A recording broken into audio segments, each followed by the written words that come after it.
speakers just then. We've got another panel now. How can we adapt to make the most of a hybrid 2.0 world? And I'm your moderator, so I don't have to introduce myself, but I really would like to introduce our panel coming up here.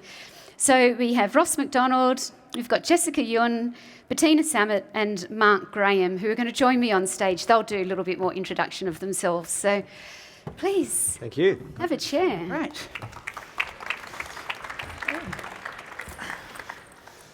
So lovely to have you here. Thank you very much. We're nearing the end of day one, and it's been such a great day with great speakers, and you're going to be contributing so much to that as well. So I've got some questions that I might just throw to all of you to start with and just answer in whichever order works for you. But the first one is, wondering if you could introduce yourselves briefly, but what hybrid work life looks like for you at the moment, and what does hybrid 2.0 mean to you? So whoever wants to go first. Why don't we go in descending height order? I'll start. So Ross McDonald from Perkbox, you can find us over there at stand 19. And we were talking about this earlier, and one of the things that we have adopted for a flexible working practice, for me personally, it's actually being more open and talking to my team more and understanding what's going on for them. And that's something that, you know, I've been a manager for a little while, and it wasn't always front of mind in a way that it is now. But then also for me individually, I've actually found that I've had to put more personal structure into my own day, because so much of my workday used to be dictated by the rhythms of the office. And those rhythms aren't in place anymore. I can't see that, well, it's 10:30, everyone's walked off to go to get coffee. So I've actually had to put more structure in myself to be productive. And I think 2.0 is probably going to continue, well, it's certainly going to continue the first one, you know, being more open and talking to more people. And as a team in my office, we've committed to actually we do a regular monthly session on how we're going to our culture, and every 6 months an update of our policies to what's going to be flexible for us for the next 6 months or so. Great. So you're keeping that vitality in with all of those things that are so important. Thank you. Well, Bettina, maybe we just go to you next. Great. Is that okay? Thank you. So I'm Bettina Sammut, and I have actually just changed jobs, so it's quite an interesting time to change jobs. So I'm at Canteen, and what it means for me right now is obviously trying to navigate a new job, a new workplace, while everyone's not in the office. So that's throwing up quite a few challenges in terms of, you know, the normal ways of onboarding, which would have been to go around, meet everyone, understand the ways things are done. And so having to sort of reinvent that and spending time in the office, but also spending time meeting people online and working out, you know, how to get the best out of them whilst also introducing myself, it has been a bit of a challenge. And I think in terms of the hybrid 2.0, I think for me what it is that we're just all learning, and we're trying to, and probably what we're all doing here today, trying to find ways of what everybody else is doing, but no one really 100% knows what they're doing yet. So I think the 2.0 is us just testing and learning and adjusting, and then it's going to be here to stay in terms of hybrid work, and it will evolve, and I think we're just trying to work out what that actually means for each workplace. I'm sure it's going to be different depending on the different workplaces and whether we're office-based or not, normally or frontline, and so I think this is still an interim stage. Still an interim stage. It reminds me of that analogy of beeswax where and bear with me while I try and explain this, but it's mouldable for a period of time, and then once it's set. And it feels like maybe with this stage that we're in at the moment, we've got this opportunity to make this change, to mould it before, you know, things kind of get set in place, although it's great that you're doing your reviews on a regular basis. Jessica, what about you? Hi, so my name is Jessica. I'm a journalist at the Sydney Morning Herald and The Age. So officially, I don't seem like I've got much to do with this festival because I actually cover the food, beverages and agribusiness sectors.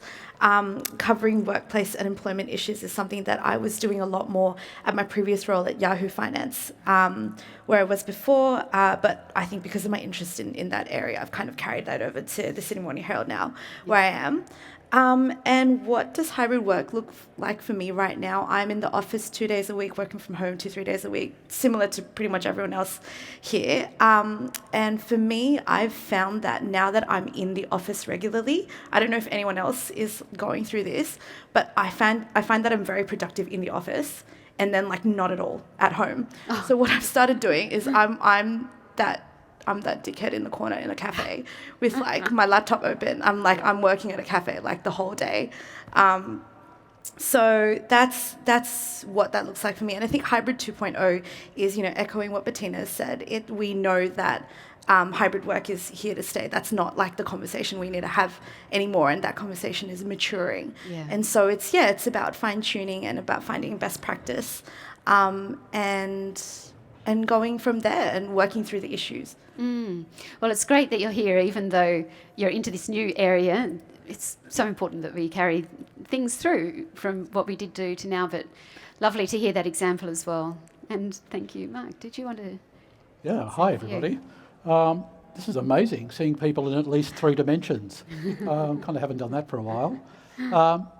My interest in hybrid is kind of developed. A couple of years ago, I'm sure my HR colleagues here, hi HR colleagues, this is not a new thing. People have wanted hybrid working from home, flexibility. Lots of managers said it just can't be done. Suddenly it could be done. A couple of years later, we're now thinking, do people want to come back to work? Come back to an office? Doesn't look like they do. So rather than just drifting through this large global uncontrolled experiment, how do we then have this opportunity to shape the workforce of the future? And I think we're just coming to terms with that now. Yeah, coming to terms with it now. It's been such an interesting time. So taking that further then and put this to any or all of you as well, you should look at it further. So what do you think the critical factors are, or the issues that you see as we kind of explore this new space or this new conversation or this new global experiment? What are those factors that we need to pay attention to, do you think? Well, nothing's changed. We might go in reverse order in that case. Sure. Nothing's changed. People still want autonomy. They want to work with purpose. So how do we then facilitate that if people are working in a hybrid style? And this is developing more about work-life integration, not work-life balance. So this is developing in a number of ways that people are thinking, gee, I can be really flexible and work from the Central Coast, the Gold Coast, Byron Bay, even overseas, and we might come to that a bit later. So this experiment is continuing, and we're just still feeling our way through and listening to our people, because it's a real core demand of people now in this incredibly tight labour market. People want flexibility. I think I might actually disagree with you there when you say that nothing has changed. I would say that a lot of things have changed, right? But I think that now it's more that the candidate is in the driver's seat, right? The economic conditions have shifted, and it means that employees are in a position now where they're really able to come forward and say, no, look, the flexibility that we've been able to gain over the pandemic, we really want that to stay. And so I think that is a critical point, that hybrid work is not interchangeable for flexibility. I think hybrid work is the phrase that we're putting around it, but flexibility is the goal. Sure. Right? I prefer dynamic working personally, because I think hybrids become fixated on location. That's a really good point as well. But just to answer the question, I think culture, certainly, I think it's something that everyone here is aware of, right? Being able to really create a flourishing culture while everyone is working from home. I think that creates more pressure on the middle manager to be able to do that, right? To implement that and have all the right settings and work out what works best for the team. And especially, like I only started, and you might be going through this at the moment, but I only started at the Herald about 7 months ago, and I find that the onboarding process, and some of my colleagues have told me this as well, for them, the onboarding process is taking longer because you're only in the office 2-3 days a week, or your colleagues are, and so it takes longer, like things fall between the cracks. So I think as we move forward, these things will need to, like the problems that we're experiencing now, we got to put frameworks around them, and I think culture is one of them. Yeah, and I think that requires a lot more thoughtful, structured interaction than it used to be in the past. I remember one of my first managers saying, you manage by wandering around and seeing what people are doing, and that's just impossible to go Zoom bombing everybody to see what they're doing. And so as a manager, over time, I've developed a set of skills and practices that sort of worked for me to get to here. But I know that what I need to do for my team going forwards is going to be different, and I don't know what the different is yet. And some people are embracing that challenge. When I talk to my peers and colleagues, hooray, finally we can do this stuff. But other people are legitimately concerned about whether they can still provide value to their team and to their organisation in a way that they were used to doing before. The only other thing that I'd add to that is that things have changed, and where I suppose in my HR world, we've always relied on frameworks and policies and whether they're written or unwritten, the way that we do things, and now we don't quite know how we do things. So even a simple policy like hours of work, most people would know the hours of work, and now we're saying it's fine for you to adjust those, but what does that actually mean, and how do we manage that, or do we not manage that? And I think the other part of that is those frameworks gave us the building blocks of our culture and how we actually manage those. And now if some of those frameworks are disappearing or they're becoming a little bit less sort of be able to be relied on, then what does that mean for how our culture is going to form up, and how are we really going to work out how to develop that trust relationship? I think innately as humans we develop trust once we know somebody, and so that's what has happened. You started a job and you work with people and you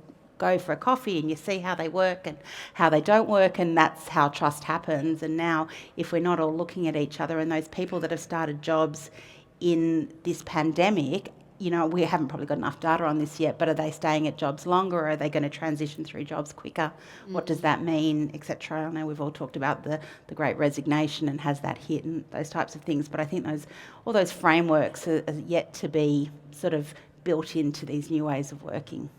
I also liked your observation you shared the other day, Bettina, about different people within an organisation with different roles have a different experience of hybrid. So if you are a frontline worker and you've got to be there for the patient or for the retail experience, or in your case at the zoo for the animals, you can't do that on Zoom when the hippo needs feeding.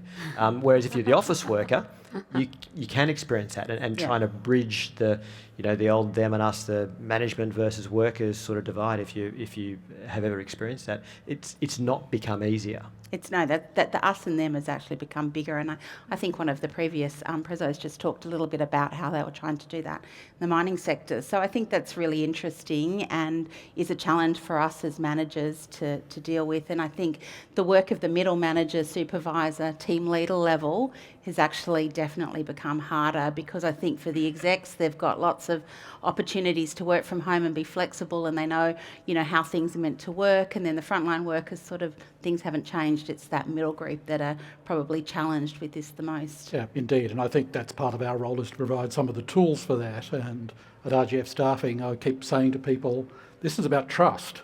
The only way this hybrid work is going to work is through trust, and that's through guardrails, not rules.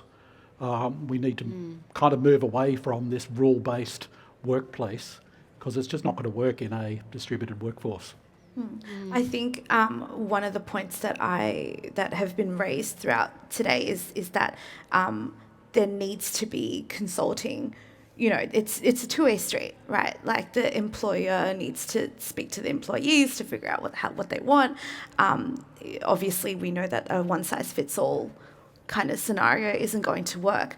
And as part of my research for this panel, I was having a chat with some of the experts who are sort of in the thick of this, and they were saying, the process of going through that, of consulting with all your staff and understanding what it is that they want, that's just as important, if not more important, than the outcome, because it's about making sure that they feel heard. And I thought that was a really good point.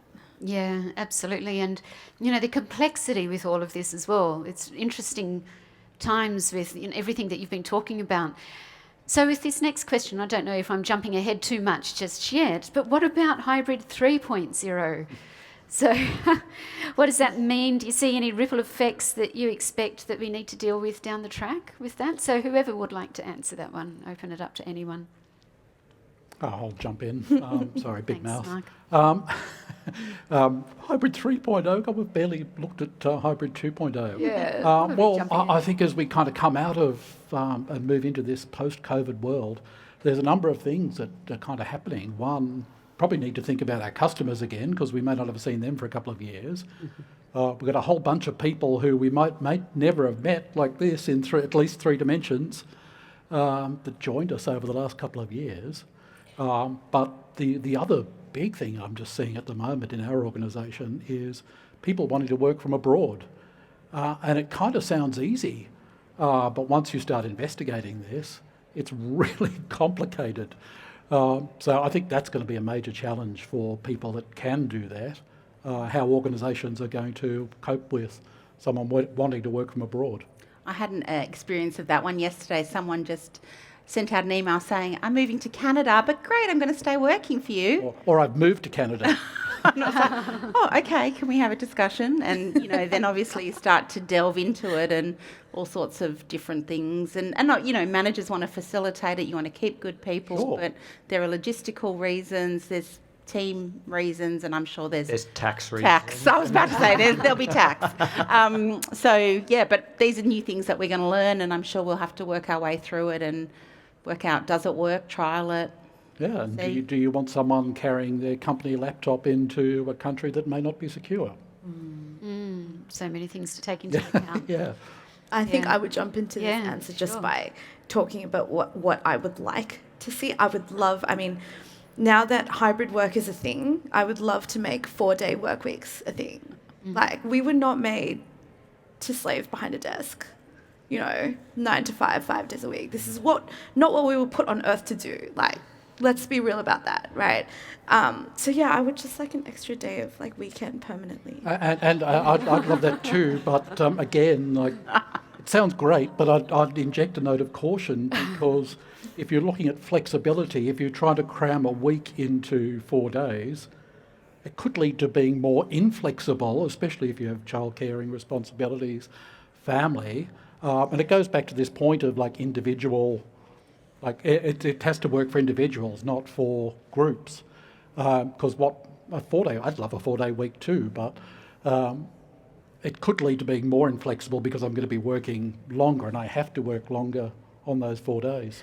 I think I would just very quickly respond to that by saying it's more about the sense that it could be done and that it can be done, and there are countries and there are certain organizations here and there around the world that are starting to experiment with this, the same way that a couple of years ago no one really thought hybrid work and working from home could, like, you know, on the employee level could be a standard thing and could work.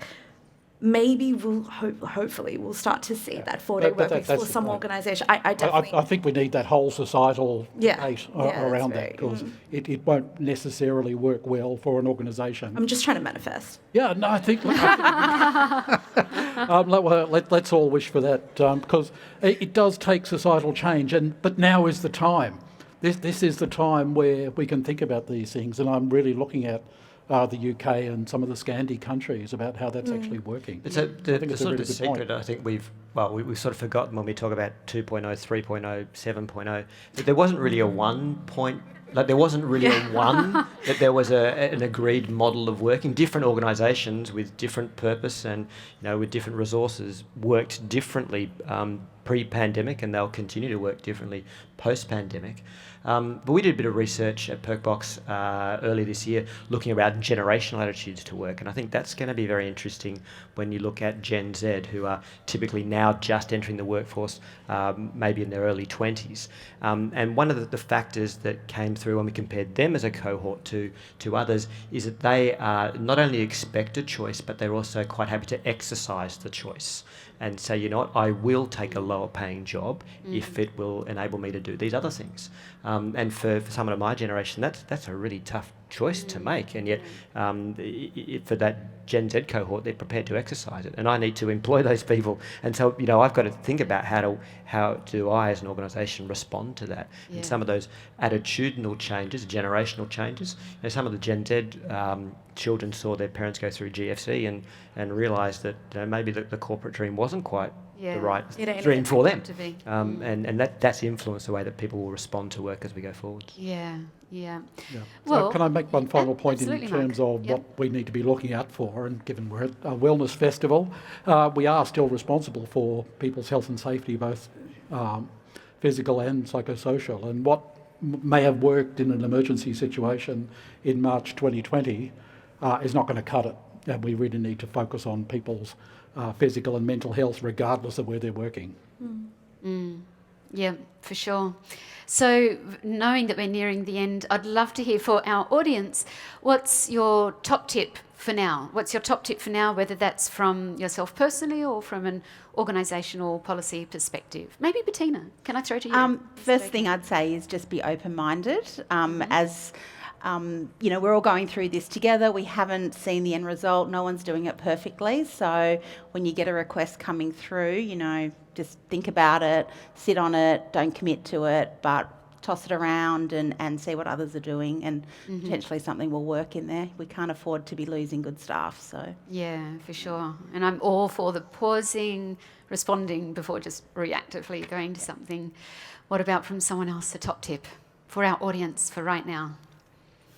I was going to say listen, but when I think about it, it's actually listen with an open mind. But the one that we talk about a lot at work is actually assuming positive intent. So assume the person actually wants to do the right thing for you as well. That's why they've come to have the conversation. So then listen with that open mind and say, okay, I assume you want to do a good job. I assume you want to have a good career. How can we work with you on that? Yeah, great. Mark, you looked like you were about to say something before. Oh, you can never stop me saying anything. Go ahead. There's no one-size-fits-all. I think we have to actively engage with our people, or they're just going to go elsewhere.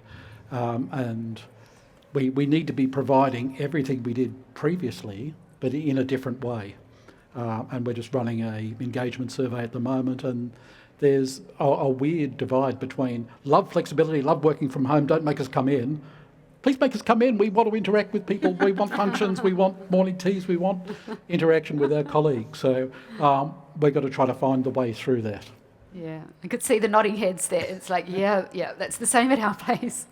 Jessica, did you have a top tip as well? Yeah, I would just say that I think at the end of the day, think about the why of the organisation and the reason why the organisation exists at all. And for any employers out there that are still sort of trying to enforce in a top-down way, you guys have to come in 3-4 days a week and it has to be these days. Like, the best hybrid work policies are the ones where people want to come in. Like, it's exactly what you're saying, right? Like, I want to come in.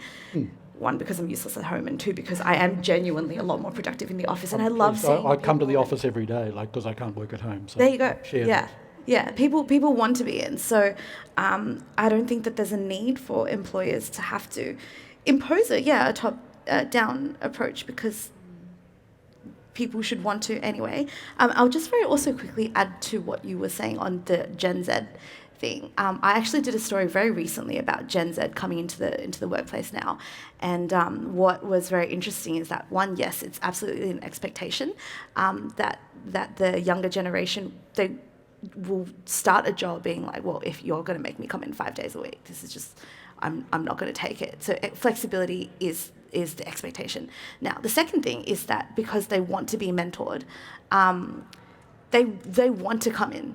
You know what I mean? I think, I hope we don't fall into the trap of thinking that, like, young people just like want to work 5 days a week from home and stuff like that. It's not true. They really do see work as a social environment. And it is. Yeah. At its heart. And it's something that's important to them. Well, our time is up. Thank you so much. It's been a real pleasure being able to join your panel. And if I could please have the audience saying a big thank you to our panel. Thank you so much. I'm going to stay.